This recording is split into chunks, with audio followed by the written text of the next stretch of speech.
Después. Doy paso ahora a Juan Pablo Amaya, profesor de la Universidad del Biobío en Chile, que tiene una comunicación titulada María Elena Gernet, escritura para teatro, teleseries y radioteatros. Él es doctor en literatura hispanoamericana, académico del Departamento de Estudios Generales de la Universidad del Biobío, y me permito una cuestión, que lo digo con cariño, un poco infiltrado también, porque trabaja entre gente seria, ingenieros, científicos, no como, perdón, no como nosotros, ¿no? Bueno, él trabaja entre ingenieros, científicos, tratando de hacerles llegar la literatura. Y también tiene un proyecto titulado, fue investigador de un proyecto titulado Geografías Teatrales, el país de las mujeres. Os dejo ya con él, que seguro que continúa el entusiasmo de esta mesa. ¿Se escucha, cierto? No. Pégate el micro.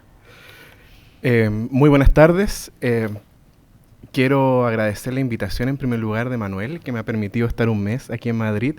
Pero sobre todo también agradecer por la oportunidad de aprendizaje. Yo me formé como profesor de castellano inicialmente, y cuando uno veía las literaturas españolas en su momento, Carmen Conde estaba fuera, quizás levemente Pardo Bazán, Laforet y eso. Entonces hay una tremenda deuda con los currículum de literatura de la española en Chile, que yo me vengo a nutrir aquí ahora muy fuertemente. Y esa urgencia también es presente respecto de otras escritoras como Carmen Conde, y en el caso chileno, María Elena Gerner. Entonces, eso en primer lugar. Esto satisface un poco el placer culpable y la negación que mi madre cuando niño no me dejaba ver teleserie. Entonces también va un poco por esa motivación. Dice: hablar de María Elena Gerner suena tan extraño y desconocido aquí como en Chile. La verdad es que su nombre está asociado íntimamente a los teatros universitarios chilenos, que tienen una vigencia entre el año 41 y el 73, en los que ella fue partícipe como actriz desde muy joven, y luego a partir de su incorporación a la generación literaria del 50, en la que se le reconoce la escritura de novelas y cuentos. Es cierto, su figura parece ser la de una actriz y novelista en distintos momentos de su vida. Sin embargo, hay un espacio de escritura dramática no ligado al reconocimiento del rol de dramaturga. Hay dos obras que yo he rastreado y que ella menciona también en una entrevista, y de las cuales no tengo conocimiento y no he podido acceder a ellas por más que he intentado contactar a la hija de María Elena. Pero no me responde ni el teléfono ni el correo. También hay algunos radioteatros que he ido encontrando en los archivos de las bibliotecas universitarias. Es interesante el tránsito que hace María Elena Gerner hacia la escritura de guiones para teleseries, en particular para la televisión nacional, luego del golpe de Estado cívico-militar. En una entrevista que ella concedió el año 2004 a Recha Cardone, declara su vinculación al teatro, su participación en la generación del 50, aun cuando no se reconoce muy parte de ella. En estas mismas confesiones rebaja su participación en la escritura dramática como si fuera una escritura menor, sin importancia y sobre la cual pareciera conveniente no recordar. Afirmó, cito: «Yo hice algunas cosas en teatro, pero no era realmente dramaturga. He hecho mucho más ahora, escribí obritas de teatro, pero no las clasifico como buenas obras, y no continué escribiendo teatro». Una vez ya retirada, se instaló en Isla Negra, la misma localidad donde Neruda tenía su casa y está sepultado hoy día. Allí dirigió una compañía de teatro que incluso, dirigía la fundó, la dirigió, pero también escribió obras de teatro para esa misma compañía. Así que no es algo tan banal como ella menciona. Resulta interesante entonces poder compartir algunas apreciaciones sobre su trabajo en torno a la escritura dramática, faltando las obras de teatro, pero quiero comentar su radioteatro y las teleseries. Antes de eso, quiero hacer un breve comentario sobre el valor de sus obras narrativas que la crítica ha considerado en libros y artículos, porque también demuestran una conexión con sus radioteatros y sus teleseries, por lo menos desde el punto de vista temático. Entonces, María Elena Gerner Me gusta incorporar la fotografía de las escritoras porque muchas veces escuchamos el nombre y no tenemos esa imagen en nuestra memoria visual.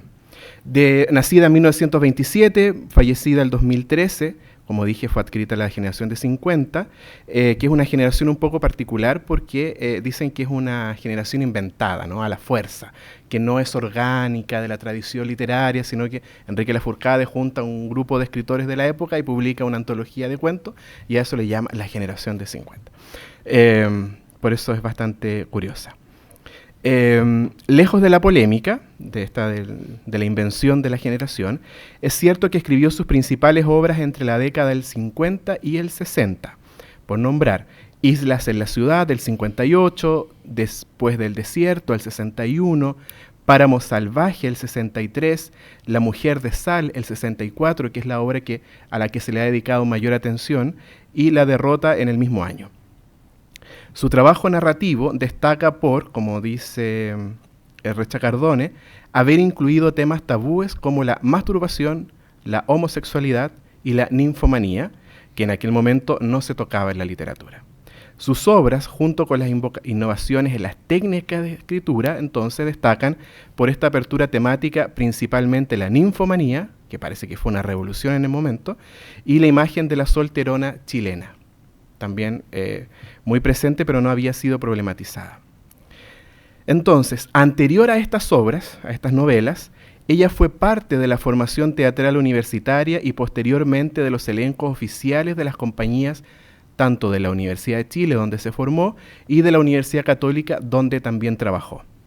Me detengo aquí para realzar su vinculación con el teatro desde la formación y el oficio, que le permitirán la escritura dramática y la función dramaturga que, como dije, ella delega a un plano menor. La escritora Pía Barros le rebate en la misma entrevista, le dice: tú fuiste dramaturga en un momento en que no había dramaturgas de tu generación. Las dramaturgas que había eran bastante mayores, como la Isidora Aguirre y la María Asunción Requena, que efectivamente eran nacidas por lo menos 10 o 15 años antes que Gerner. Quizás contra la voluntad de María Elena, me tomaré unos minutos para relevar parte de esa escritura dramática que ella esbozó. Vuelvo a citarla. Ella dice: yo he escrito 3 o 4 obras de teatro, algunos libretos de televisión y guiones para el cine. Hay que agregar también, diría yo, los radioteatros y los guiones de teleseries. Los radioteatros fueron tempranamente parte de la parrilla de las radios chilenas.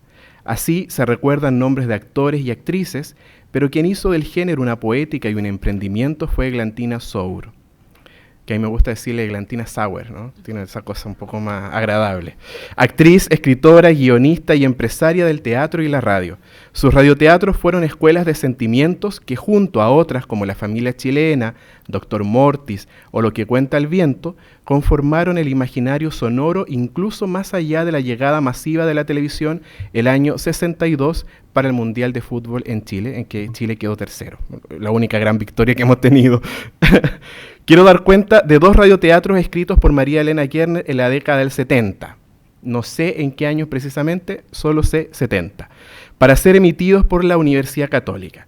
Si bien recoge la tradición melodramática de los radioteatros más recordados, corresponden a otro momento. Aquí, la escritura tiene un fin didáctico-moral declarado en el paratexto. Las 2 obras encontradas parecen corresponder a una ficción serial motivado por el compromiso institucional de educar en el derecho para que la ley no fuera letra muerta y lograra cambiar las conductas de la sociedad. Entonces, aquí. Ofuscación es uno de estos radioteatros que encontré el guión, que declara como objetivo informar sobre la regulación legal del delito de infanticidio. En el mismo tenor, la segunda obra, Calor de Hogar, busca dar a conocer algunas medidas de protección que puede adoptar el juez cuando un menor ha participado en un hecho que para los mayores es un delito. Entonces, quise poner pantallazos de los textos para que se note el carácter didáctico-moral, casi como los objetivos a alcanzar después de un curso, de una asignatura, ¿verdad? Las obras coinciden en proponer una enseñanza a partir de las modificaciones y nuevas leyes sobre la infancia que progresivamente venían situando a los menores como sujetos de derecho, primero a la vida y a la educación, luego a un ambiente digno para crecer, como las medidas del medio litro de leche en el gobierno de Salvador Allende, que es esta misma época de los radioteatros. Si bien, como ya fue dicho, el fin es plenamente educativo, mediante la dramatización de un conflicto en el seno de familias de escasos recursos, pero dignas en valores, ¿no? Como pobre pero honrado, que se decía muy fuerte eso en Chile. No hay una moraleja explícita en el sentido tradicional en voz de un narrador externo y masculino. En cambio, la voz protagónica es la de una joven mujer abogada, quien vehicula la narración de los hechos policiales y judiciales acaecidos. Su labor de defensa significará el triunfo y un final feliz, como lo demanda el público de los melodramas. La estructura es similar. En el comienzo se intercala una voz neutra que define el delito intercalado con la voz desesperada de la víctima. Posteriormente, el caso es asumido por Marcia, la abogada, quien realizará las entrevistas y luego el final con la sentencia judicial favorable. En Ofuscación, esta obra que están observando ustedes, Marcia logra una pena remitida en libertad para la joven Gina, tras dar muerte a su recién nacido. Como logra demostrar, es una mujer de limitada capacidad intelectual quien actuó en un estado mental en que la conciencia se nubla y la razón se oscurece, o sea, ofuscación. Y finalmente la libra del presidio mayor en sus grados mínimo a medio, 5 a 15 años, porque el caso no cumplía con todas las causales. En cambio, en Calor de Hogar, Marcia logra que la joven, abandonada por su madre en casa de una mujer mayor desconocida, sea entregada por el tribunal a una familia pobre pero honrada para su cuidado y protección, luego de haberse aventurado con malas compañías a la delincuencia. Todavía en la década del 70, entonces, el radioteatro encuentra un espacio institucional universitario para su producción y emisión, como lo fue en la década anterior. Conserva las características del género y también del melodrama. Sin embargo, destaca la figura de la protagonista mujer profesional que actúa en el cumplimiento de la justicia. Su desempeño en ambas obras la acercan a un rol de la heroína de alta virtud moral, preocupada por las causas de otras mujeres desamparadas. Gina, por ejemplo, había quedado embarazada víctima de un abuso sexual, y Tina abandonada a una orfandad obligada, ¿no? La dictadura, iniciada en 1973, una de las dictaduras, la última, significó también una estricta censura y persecución de los artistas y la intervención de los espacios de creación. Obligó a nuevos trabajos para la subsistencia y a redefinir la función escritor-escritora. María Elena confesó que hacia el año 68-69 ya había perdido su cuarto propio para la escritura debido al divorcio. Entonces decide volver a la televisión como actriz primero y luego como guionista de importantes teleseries. Las teleseries chilenas están directamente vinculadas con el desarrollo de los melodramas radiofónicos de mitad del siglo XX. Esto se dice poco y parece que hay que decirlo más, por lo menos en la historiografía. A la televisión llegaron sus dramaturgos como Arturo Moya Grau y los actores y actrices formados en los teatros universitarios. Los éxitos fueron muchos, pero quiero concentrarme en la producción más mediática y polémica de María Elena Gerner, La Dama del Balcón, 1986. Está en YouTube completa por si la quieren ver. Fue censurada por la dictadura debido a la aparición de soldados nazis cuyo uniforme era similar al del ejército chileno, que obviamente se había inspirado en la tradición prusiana. Con la llegada de la democracia, TVN emitió la versión íntegra del año 1990. El argumento es bien interesante porque permite develar tabúes en medio de la dictadura y una sociedad conservadora con influencia de la Iglesia Católica. Entonces, ¿cuáles son los temas que aborda esta teleserie? Prostitución, experimentos genéticos. La dama en el balcón no había envejecido. De hecho, la protagonista es la misma mujer que había sido pintada muchos años antes en ese cuadro. Por eso están metidos los nazis de partida. Tráfico y consumo de cocaína. Como se dice en Chile, Pinochet ingresó la cocaína a las poblaciones. De eso no tengo pruebas, pero tampoco dudas. Alusiones veladas a la situación económica del país. Quiero comentar ahora un trabajo anterior, que este sí lo estoy viendo, Es un poco lento el visionado porque los capítulos duran cerca de 1 hora, las escenas son más lentas, no como las teleseries de ahora que pasan muy rápido todo. Aquí había momentos de tensión construidos en escena, ¿no? Los personajes se miraban y no se decían nada, y estaba la cámara ahí permanentemente. Un poco como lo ha recogido la tradición de las teleseries turcas, ¿no? Con el violín ahí de fondo. De cara al mañana, del año 82. Tiene algunos elementos atractivos del melodrama y de la tradición teatral, más algunos elementos espectaculares que la hacen peculiar en varios registros.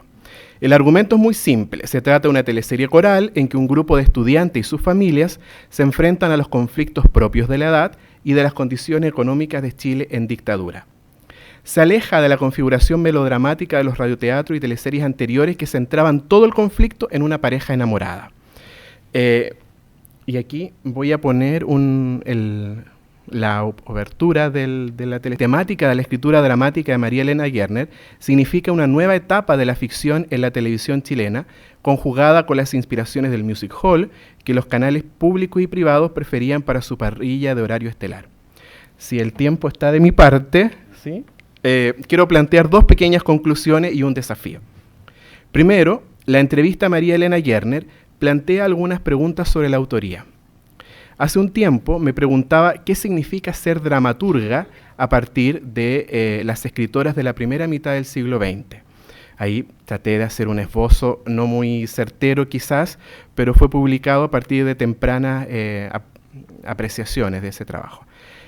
Sin embargo, ahora nuevas preguntas se generan porque Gerner no se reconoce dramaturga, no solo porque minusvalora esas obras de teatro, sino también porque parece negar que la escritura de guiones para radioteatros y teleseries no forma parte de la escritura dramática y por tanto fuera de la dramaturgia. No quiero pensar que signifique también fuera de la literatura, al considerar solo su trabajo narrativo, como alguna vez le escuché a un investigador mayor, un profesor en el doctorado, que me dijo, el teatro no es literatura. Y yo, claro, no lo es, pero también es literatura, ¿no? Pero está mucho eso en la teoría literaria chilena. Segundo, recalcar la ligazón entre el desarrollo de la escritura de radioteatros con el nacimiento y vigencia de las teleseries, pese a las limitaciones que la dictadura había impuesto al medio artístico y creativo. Esta vinculación es visible en la trayectoria de un consagrado como Moya Grau, pero también en la generación universitaria de la cual es parte María Elena Gerner. Es decir, no solo de esos escritores de oficio que habían pasado al radioteatro, del melodrama, a la teleserie, sino que también aquellos que habían sido formados en los teatros universitarios haciendo este teatro serio, clásico, formal. Finalmente, el desafío es plantear una investigación que valore el desarrollo de los géneros sin prejuzgar por su carácter popular para relevarlos en su participación en los imaginarios sociales. Para ello requiere de la conformación de un archivo transmedial. TVN ha comenzado a desarrollar una plataforma gratuita para ver programas y teleseries de los 80 y 90, algunas también disponibles en YouTube como La Dama del Balcón, y ahora más que nunca se requiere pensar estas producciones en el marco temporal del teatro y la dramaturgia chilena, como mencioné antes, sin prejuzgarlas con un sello de literatura menor o de arte menor. Muchas gracias.